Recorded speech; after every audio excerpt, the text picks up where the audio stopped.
बेहतर से बेहतर की खोज करो, बेहतर से बेहतर की खोज करो। नदी मिल जाए तो समंदर की खोज करो। टूट जाता है शीशा पत्थर की चोट से, टूट जाता है शीशा पत्थर की चोट से। टूट जाए पत्थर ऐसे शीशे की खोज करो। जोहार झारखंड, नमस्कार। लाइव इंडियन गार्ड से मैं केतकी। सफलता को माप सकते हैं क्या? कुछ लोग कहेंगे हाँ, तो कुछ लोग कहेंगे कोई सीमा ही नहीं है। वो कहते हैं ना आजकल स्काई इज द लिमिट। तो टॉपर्स टॉक की श्रृंखला में आज एक ऐसी ही शख्सियत से आपको रूबरू कराने जा रही हूँ। दीपा सिंह हमारे साथ इस वक्त मौजूद हैं। 2020-22 सेशन की sociology university department of PG BBMTU की टॉपर रह चुकी हैं और आज इनकी जर्नी के जरिए हम जानेंगे कि आखिर सक्सेस चीज़ क्या है और कैसे सक्सेस मिल सकती है। तो दीपा, सबसे पहले नमस्कार और स्वागत है आपका। नमस्कार। नमस्कार। कैसी फीलिंग्स है पहले ये बताइए। बहुत अच्छी फीलिंग है। बहुत अच्छी फीलिंग है। बहुत अच्छी। अच्छा, टॉप करने के बाद कैसा फील होता है? टॉप करने के बाद एक स्टूडेंट के मन में बहुत सारी खुशी की लहरें दौड़ने लगती हैं। ओके। क्योंकि इंसान बहुत खुश हो जाता है। जी जी जी। और मम्मी पापा, उनका रिएक्शन कैसा था? एक्चुअली मेरे फादर नहीं है, ठीक है। ओके। और मेरे फैमिली वालों का रिएक्शन बहुत अच्छा था क्योंकि हम बेसिकली यहाँ से है नहीं। ओके। ठीक है जी। मेरा बॉर्न प्लेस यूपी है जी। और मेरी सारी स्टडी यूपी से है। अच्छा, यूपी से है? यूपी से है। Okay. लेकिन मैं ट्रांसफ़र के तहत यहाँ आ गई हूँ। जी जी। और जिसके कारण मुझे यहाँ पे पीजी करना पड़ा और बहुत खुशी हुई कि एक नए शहर में मैंने अपना नाम निकाल लिया है। ओके, मतलब बहुत खुश थी आप? बहुत रिजल्ट वाले दिन? रिजल्ट वाले दिन बहुत खुशी थी और उससे ज़्यादा खुशी मेरे परिवार को थी। ओके। हाँ। अच्छा, एक बात बताइएगा, कोई वैसा सेंटेंस याद आता है जो मम्मी ने कहा हो, भैया ने कहा हो या किसी ने, कि मतलब तुमने तो कमाल कर दिया, ऐसी आशा नहीं थी, या सबको एक्सपेक्टेशन पहले से थी कि नहीं ये टॉप करेगी? लोगों को मेरे पे भरोसा नहीं था। बेटा पढ़ ले, कल तेरा एग्ज़ाम है। ओके, मतलब उतना पढ़ाकू टाइप्स वाले बच्चे में से आप नहीं थी? नहीं, पढ़ती मैं हूँ। अच्छा। लेकिन लोगों को दिखता कम है। अच्छा, ओके ओके। अच्छा, एक बात बताइएगा, इससे पहले की पढ़ाई कहाँ कहाँ से हुई? मैंने जैसे बताया कि मैं बेसिकली मेरा बॉर्न प्लेस यूपी है, तो मैं सारी स्टडी मेरी यूपी से। किस सिटी से वहाँ पे? मैं सोनभद्र डिस्ट्रिक्ट में रहती थी। यूपी में। मेरे फादर वहाँ रेलवे में जॉब करते थे। तो हम लोग शुरू से वहीं रहे और मेरी सारी स्टडी, सारा क्वालिफिकेशन सब कुछ वहीं का है। यूपी का है। अच्छा, तो एटमॉस्फेयर चेंज हुआ होगा यूपी से झारखंड, काफ़ी कल्चर में भी चेंज है। फिर उसके बाद मतलब ये पीजी से जस्ट पहले आप आई या बहुत दिन पहले से यहाँ पे शिफ्ट हुई थी? नहीं, हालांकि एटमॉस्फेयर तो बहुत चेंज हुआ है क्योंकि हर लोगों का सोच अलग होती है। बिल्कुल अलग होती है। और एक दूसरा स्टेट और एक दूसरा स्टेट, मेंटेलिटी बहुत चेंज है लोगों की। बिल्कुल। तो मतलब एडजस्ट करने में कोई इश्यू नहीं आया? थोड़ा थोड़ा तो आता है, लेकिन अब क्या है, धीरे धीरे समय के साथ साथ इंसान ढल जाता है। जी जी। जहाँ तो नए फ्रेंड्स आपने यहाँ भी बना लिए? हाँ, बना लिए। मैंने बहुत सारे फ्रेंड्स बना लिए। हाँ। अच्छा, एक बात बताइएगा, लोग सोचते हैं जो टॉप करते हैं बहुत पढ़ते हैं, कुछ लोग तो ऐसे पढ़ते हैं कि रात को जागते हैं, 2 घंटे तक सोते हैं, केवल खाने पीने का ठिकाना नहीं होता। आपकी रूटीन कैसी रही, मतलब पूरे पीजी के दौरान, कि आपने टॉप कर लिया? नहीं, अब बिना पढ़े आप टॉप नहीं कर सकते हैं। सबसे बड़ी चीज़ तो यही है कि लोग सोचते हैं कि बिना पढ़े अगर हम टॉप कर जाए, वो संभावना है ही नहीं। ओके। ठीक है, बस पढ़ना पड़ेगा। लोगों का पढ़ने का तरीका अलग अलग होता है। कोई लोग एक ही चीज़ को 10 घंटे में पढ़ते हैं और कोई लोग उसको शॉर्ट टाइम में पढ़ के निकाल लेते हैं। तो हम शॉर्ट टाइम वाले हैं। अच्छा, मतलब ग्रास्प कैपेसिटी अच्छी थी। हाँ, एक बार जो पढ़ा याद हो गया। मतलब एक बार पढ़ लिया तो दिमाग में आ गया। लगभग कितने घंटे पढ़ा करते थे? कम से कम 3 से 4 घंटे पर डे। मतलब कंटिन्यूटी वो आवश्यक होती है? आवश्यक है, बिल्कुल आवश्यक है। और बुक्स की बहुत ज़रूरत है। बुक्स की ज़रूरत है, बहुत ज़रूरत है। दीपा जी, आपने तो मुझे मतलब उस पॉइंट पे ले आया जो मेरा अगला सवाल भी होना था। क्योंकि ग्रेजुएशन या पीजी में बच्चे आज भी गेस्ट पेपर वाले, जो एक एरिया होता है कि गेस्ट पेपर खरीद लूँगा निकल जाना है, तो इस मामले में आपने अभी बुक्स का जिक्र किया, क्या गेस्ट पेपर से पढ़कर टॉप भी कर सकते हैं या बुक्स जो है वही की टू सक्सेस है? बिल्कुल हम सहमति नहीं देंगे कि आप बुक से ना पढ़ें, क्योंकि अगर आप गेस्ट पेपर से पढ़ते हैं तो आप सिर्फ मिनिमम जानकारी प्राप्त कर सकते हैं उस सब्जेक्ट के बारे में और उस टॉपिक के बारे में। अगर आप बुक पढ़ेंगे तभी आप टॉप कर सकते हैं, क्योंकि क्वेश्चन एक ही नहीं आता है, हर सिलेबस का क्वेश्चन हर बार अलग अलग आता है, ठीक है। और मैंने जैसे मैं बोली कि मैं यूपी से हूँ, तो मेरे को शुरू से बुक से पढ़ने की आदत है। वहाँ के लोग बुक से पढ़ना प्रेफर ज़्यादा करते हैं। अच्छा, तो मैं आज भी बुक से ही पढ़ना प्रेफर करती हूँ। ओके। अच्छा, बुक्स जो है वो धनबाद में भी मिली कुछ, या फिर बाहर से ही खरीदना पड़ा, या यूपी से पहले खरीदा हुआ था ऐसा? नहीं, बुक तो मैंने कुछ ऑनलाइन खोजा, कुछ मार्केट में खोजा, क्योंकि पीजी का बुक अभी भी मार्केट में उतनी अच्छे तरीके से अवेलेबल नहीं है। तो आपको खोज करना पड़ेगा, और कुछ आपको नेट से भी ऑनलाइन भी पढ़ना पड़ेगा, तभी आपको सक्सेस मिलेगा। अच्छा, ऑनलाइन की बात जब भी उठती है तो आजकल बच्चे ऑनलाइन तो रहते हैं, लेकिन पढ़ाई वाली जगह पे नहीं, व्यवसाय पर नहीं, या तो यूट्यूब पर है तो कुछ और सर्च कर रहे हैं पढ़ाई को छोड़कर, या फेसबुक चला रहे कुछ और। ऐसे में आप इस दौरान जब पीजी कर रही थी, मतलब सोशल मीडिया साइट्स पर थी, और अगर थी तो कैसे समय बैलेंस किया आपने?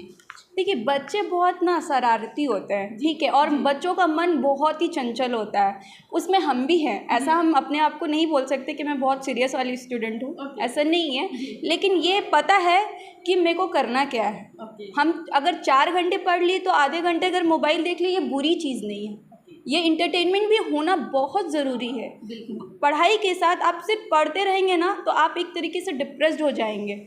और बहुत जगह पे देखा जा रहा है कि इतना बच्चे पढ़ने के पीछे पागल हो गए हैं, और सक्सेस ना मिलने के बाद वो सुसाइड अटेम्प्ट कर लेते हैं। इसलिए हम अपने क्लास में भी यही ज्ञान देते हैं कि आप पढ़िए, और थोड़ा एंटरटेनमेंट भी चाहिए, तो वो दिमाग ज़्यादा अच्छी तरीके से वर्क करता है। ओके, मतलब थोड़ा एंटरटेनमेंट चाहिए। बिल्कुल चाहिए, बिल्कुल चाहिए। अच्छा, एक बात बताइएगा, आजकल जो मम्मी पापा होते हैं, पेरेंट्स जो होते हैं, चाहते हैं बच्चा नाम करे बहुत ज़्यादा। बच्चों के अलग अलग सपने होते हैं। मम्मी पापा चाहते हैं डॉक्टर इंजीनियर बन जाए या जॉब ले लें, वहीं आजकल के बच्चे अलग अलग तरह का सोचते हैं। किसी को स्टार्टअप भी शुरू करना होता है। सोशियोलॉजी को ही केवल अगर ले लें हम लोग, तो इसमें भी करियर ऑप्शंस बहुत सारे हैं। ऐसे में कौन कौन से करियर ऑप्शंस पर्टिकुलरली सोशियोलॉजी के लिए हैं, जो आजकल के बच्चे जो हैं अगर ऑप्ट करें तो उनका भविष्य सिक्योर हो सकता है? देखिए, सोशियोलॉजी बहुत बड़ा सब्जेक्ट है जी। लोगों को लगता है कि ये बहुत आसान है, लेकिन ये लोगों को पता नहीं है कि ये बहुत बड़ा सब्जेक्ट है, और ये इससे लोग यूपीएससी भी तैयारी करते हैं। जी, सोशियोलॉजी ऑप्शनल के रख के, ठीक है। और इससे आपको बहुत सारा सोर्स, आपका कहने का मतलब है कि नेट भी दे सकते हैं, टीचर की तैयारी कर सकते हैं, असिस्टेंट प्रोफेसर बन सकते हैं, आप पीएचडी कर सकते हैं। मतलब एक अच्छा करियर ऑप्शन है, लेक्चररशिप में बच्चे जा बिल्कुल बिल्कुल। और ये बहुत अच्छा सब्जेक्ट है, हम तो मतलब पढ़ने में इंटरेस्टिंग लगता है। और आपको हर चीज़ के बारे में हमेशा अपडेट रहना पड़ेगा, क्योंकि सोशल है, हर दूसरे दिन नई चीज़ें बदल रही हैं, और नए नियम और नए कानून आ रहे हैं। तो हमारा सब्जेक्ट ही यही है कि हमको हर नियम और कानून को बच्चों को समझाना है, तभी तो वो आगे बढ़ेंगे ना। बिल्कुल बिल्कुल। अच्छा दीपा जी, आपसे एक चीज़ और जानना चाहूँगी कि लाइक आगे बच्चे सोचते हैं कि मुझे करियर में करना है, लेकिन उन बच्चों की इंस्पिरेशन दीपा जी खुद क्या सोचती हैं कि मतलब आगे फ्यूचर जो है क्या करने का सोच रही हैं? कुछ प्लान्स हैं वैसा, या पीएचडी करके बस लेक्चरशिप को ही ज्वाइन करना है? लेकिन मैं आपको एक बात और बता देती हूँ, मैंने बीएड भी कर रखा है, ठीक है। तो मेरे को ना टीचर की जॉब बहुत पसंद है, पर्सनली बहुत पसंद है, और बहुत सम्मान वाला ये पद है, और मेरे को सम्मान देना और सम्मान लेना दोनों बहुत पसंद है। तो मेरे को टीचर बनने का एक मेरे अंदर था, तो मैं अभी फ़िलहाल तो यहाँ पे हूँ, और 1 साल मैं ये कर रही हूँ, और मैं आगे भी इसी में कंटिन्यू करना चाहूँगी, और मैं चाहूँगी कि मैं पीएचडी जरूर करूँ। ओके, मतलब टीचिंग में ही जाना है, आइदर मतलब बच्चों को पढ़ाएं, स्कूल लेवल पे पढ़ाएं, या फिर कॉलेज ज्वाइन करें, कहीं पर भी टीचिंग में जाना है। मुझे अच्छा लगता है लोगों से बात करना, उनके बारे में जानना, उनकी सोच को जानना, और कुछ अच्छी चीज़ें आपको बच्चों से भी सीखने को मिलती हैं। ज़रूरी नहीं है कि आप टीचर हैं तो आप ज्ञानी हैं। ओके। अच्छा, एक बात और, बहुत से लोग कहते हैं, मतलब ये हंसी मजाक भी इस पे बहुत लड़के करते हैं कि सुंदर लड़कियां जो होती हैं वो पढ़ाई नहीं करती हैं, लेकिन आप ब्यूटी विद ब्रेन का कॉम्बिनेशन है। एक बात, क्योंकि आमतौर पे बहुत सारी लड़कियां ऐसी होती हैं जो मानती हैं कि ठीक है हमने सुंदर दिख रहे हैं, अगर हमारी शादी एक अच्छे घर में हो गई तो मेरे जीवन का जो है लक्ष्य पूरा हो गया। आप इस चीज़ को कैसे देखती हैं? एक अच्छा करियर ऑप्शन ज़रूरी है ब्यूटीफुल लड़कियों के लिए भी, या केवल शादी कर लिया जाए? मैं ये नहीं कह रही कि शादी एक बुरी चीज़ है, ठीक है, लेकिन शादी के साथ आपका खुद का भी तो एक अस्तित्व है, जो आपने इतने सालों से पढ़ाई लिखाई किया, इतनी मेहनत की, क्यों? आखिर अपने आप को सेल्फ डिपेंड करने के लिए ना। तो हम ये नहीं कहते हैं कि आप शादी करके आप परिवार छोड़ दीजिए, आप अपने परिवार के साथ शादी करिए और दोनों की जिम्मेदारी लेके चलिए, तब तो बताए कि नारी शक्ति है। ओके, बिल्कुल, मतलब बहुत बड़ी सोच रखने वाली आप हैं। अच्छा, एक बात और, पढ़ाई के अलावा क्या करती थी? हॉबीज़ कुछ थी जिसमें मतलब मन लगता था? हॉबीज़ मेरी डांसिंग मेरी बहुत बड़ी हॉबीज़ है। ओके, ठीक है। तो और मतलब बाराती डांस, वेस्टर्न, क्लासिकल, कैसा? मेरे को सारे तरह के डांस आते हैं। आते हैं। okay. और मुझे कुकिंग का भी बहुत शौक़ है। कुकिंग का भी? हाँ, बहुत शौक़ है, और मैं अपने घर में भी कुकिंग बहुत करती हूँ। अच्छा, डेली भी करती हूँ कुकिंग करती हाँ, हैं? मेरे को अच्छा लगता है। अच्छा, तो मतलब उसके लिए भी कॉम्प्लीमेंट्स तो मिलते ही होंगे खाने कि आपने टेस्टी खाना बनाया है? ये तो खाने वाला बताएगा खुद की तारीफ़ कैसे कर ले। बिल्कुल बिल्कुल। अच्छा, एक बात और बताइएगा, आपने बताया कि पापा नहीं है फैमिली में, और परिवार में और कौन कौन लोग हैं, और कब ये चीज़ें हुई कि मम्मी जो है आपकी ढाल बनी उसके बाद, वो ज़रा हम जानना चाहेंगे। देखिए, पापा हमारे 2010 में एक्सपायर कर गए थे, ठीक है, और उस समय मैं 10th में पढ़ती थी। 10th? हाँ, वो समय बहुत ही दुखदायक समय है, ठीक है, लेकिन हमारी जो मदर थी वो बहुत स्ट्रॉन्ग थी मेंटली वो बहुत स्ट्रॉन्ग थी। उन्होंने अपने बच्चों के लिए बहुत कुछ किया, ठीक है। हालांकि मेरे को फाइनेंशियली कभी प्रॉब्लम नहीं हुआ, क्योंकि मेरे फादर रेलवे में थे और रेलवे के होने की वजह से उनको पेंशन और जॉब मिलती है, ठीक है, क्योंकि वो जॉब में थे उस समय, उनका टाइम था, तो फाइनेंशियली प्रॉब्लम नहीं हुआ। लेकिन एक बोलते हैं ना कि पिता घर का सरोवर होता है, और उनका छाया होना आपकी ज़िंदगी में आज के समय में बहुत ज़रूरत है। लेकिन मेरी माँ ने उस चीज़ को कभी कमी नहीं खलने दी। वो इतनी स्ट्रॉन्ग थी कि उन्होंने कभी ये कमी खलने ही नहीं दी। मतलब वो अकेले जो सिंगल मदर की तरह होता है उस तरीके से उन्होंने आपको थाम लिया। उन्होंने पूरे समाज परिवार में उन्होंने अपने बच्चों को थाम के पढ़ा लिखा के आज एक मुकाम पे तो खड़ा कर दिया ना। बिल्कुल। इससे बड़ी बात क्या हो सकती है। और भाई बहन और भी हैं आपके? मेरे भाई नहीं है, मेरी सिस्टर्स हैं, हम लोग सिस्टर्स हैं, और सब जहाँ हैं सब लगभग सेटल है, सब सेटल है। अच्छा, सफलता आपने पा ली, आप सफलता का राज जो है हमारे दर्शकों के साथ शेयर कीजिए। आखिर क्या किया जाए कि सक्सेसफुल हो? ठीक है, नीट कर सकते हैं, मेडिकल जाना हो, जेईई दे सकते हैं, आईआईटी में जा सकते हैं, लेकिन हर जगह अगर सक्सेसफुल होना है तो उसके लिए कॉमन की क्या आपको लगता है कि ये करो तभी सक्सेसफुल हो सकते हैं? पहली चीज़ तो पढ़ना जी, और दूसरी चीज़ आपको हर सब्जेक्ट के बारे में अपडेट रहना। सबसे बड़ी चीज़ है कि आप फ़ोन चला रहे हैं, हम ये नहीं कह रहे हैं कि आप फ़ोन चला रहे हैं तो सिर्फ इंटरटेनमेंट देखिए, उसमें पॉलिटिकल्स हर चीज़ के बारे में आप एक्टिव रहिए, क्योंकि आपको अगर हर चीज़ पता रहेगा ना तो भी आपको समझ में आएगा कि आपको करना क्या, आपका इंटरेस्ट किस तरफ जा रहा है। मतलब कि आपको एक्टिव भी रहना होगा, पढ़ाई भी करना पड़ेगा, क्योंकि आज के दौर में अगर आप यूपीएससी निकाल रहे हैं तो आपको हर पास्ट भी पूछते हैं और करंट अफेयर्स भी पूछते हैं, जो कि दोनों बहुत इंपॉर्टेंट है।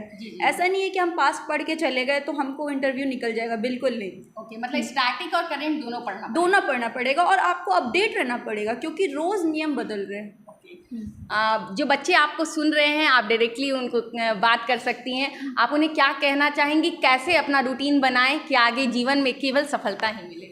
देखिए, हम बस इतना ही कहना चाहेंगे कि प्रॉब्लम सबके पास है, ठीक है, और जो बच्चे प्रॉब्लम से हार जाते हैं ना वो पढ़ नहीं पाते, क्योंकि उनका पूरा ध्यान सिर्फ ये लगा रहता है कि मेरे पास फाइनेंशियल प्रॉब्लम है, मेरे पास फैमिली प्रॉब्लम है।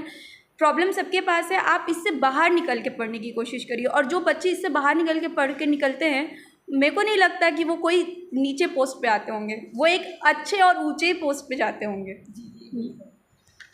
तो सफलता की एक कहानी ऐसी भी, लोगों के पास बहाना होता है, मेरे पास तो पैसे कम हैं, बुक्स नहीं हैं, कैसे पढ़ाई करूं। लोगों के पास बहाना होता है, मुझे तो कम उम्र में नौकरी करनी पड़ी, घर संभालना पड़ा, कैसे अपने सपने को पाऊँ। लेकिन ये सब बहाने हैं, ये सब अवरोध हैं आपके सक्सेस के रास्ते में। कोयलांचल का बच्चा या वो सारे लोग, सारे व्यूअर्स हमारे जो इस वीडियो को देख रहे होंगे, सक्सेस आपके मन से पहले तय होता है, बाद में उसे आप इम्प्लीमेंटेशन में लाते हैं। पहली लड़ाई आपके मस्तिष्क और मन में चलती है। अगर आप कुछ करना चाहते हैं तो बिल्कुल कर सकते हैं, चाहे रास्ते में 1000 स्ट्रगल आ जाएं। तो इसलिए अगर आपने भी कोई सपना देखा है और आज तक उस सपने को पूरा करने का मन नहीं बना पाए हैं, तो this is the right time. आप अपने सपने को उड़ान दीजिए, उसे पंख दीजिए, आसमान दीजिए। टॉपर स्टॉक की श्रृंखला में अगली बार फिर एक टॉपर की कहानी मैं लेकर आऊँगी और आप सुनेंगे उनका सक्सेस मंत्र। खैर, मैं फिर जुड़ूंगी आपके साथ, आप बने रहें लाइव इंडियन गार्ड के साथ।